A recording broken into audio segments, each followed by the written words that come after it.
Probably, Russell thought, because he had so much to hide. He was a notorious party boy and had no qualms about everyone in the world knowing he was bisexual. God knows he would shout about it every time he was interviewed. Despite the fact that he'd only ever had one relationship with a woman, his now ex-wife Grace, Nathan loved to crow about his open sexuality as though it was somehow more shocking that everyone was at risk from his advances. Strangely, it hadn't seemed to harm his career either. People seemed to accept unconventional sexuality more from their stars and celebrities than from your average man in the street or local bobby. Nathan had somehow managed to become the face of dawning tolerance, with constant work in entertainment television during those early evening family slots.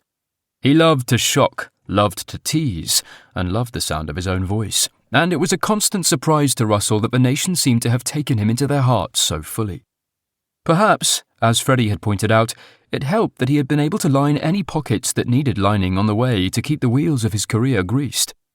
His assistant, Armand, certainly spent a lot of time clearing up after his boss, paying for silence and discretion, apologizing for offense, and repairing any collateral damage. The four of them huddled together on the steps leading up to the grand front door as Freddie rang the bell.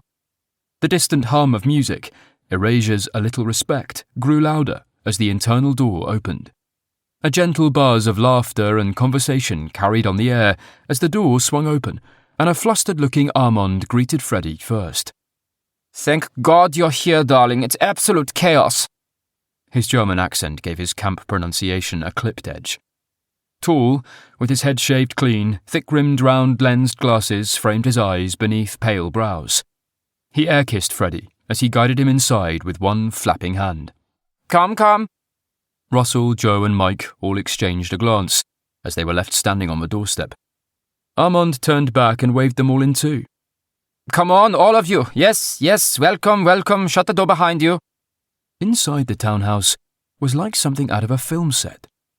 The hallway decorated ostentatiously with red, gold and green tinsel and baubles. A huge Christmas tree almost filled the space inside the front door, presents spilling out from underneath and scattering across the tiles. The hallway was big by London standards, but the oversized tree meant they had to sidle past in single file. Russell nudged Joe and pointed to the almost life-size reindeer ornament in the front room off to their left.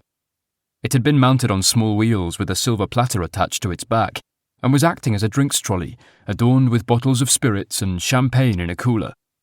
A young man, scantily clad in dangerously short shorts, was waiting to serve anyone who wanted to sample his wares.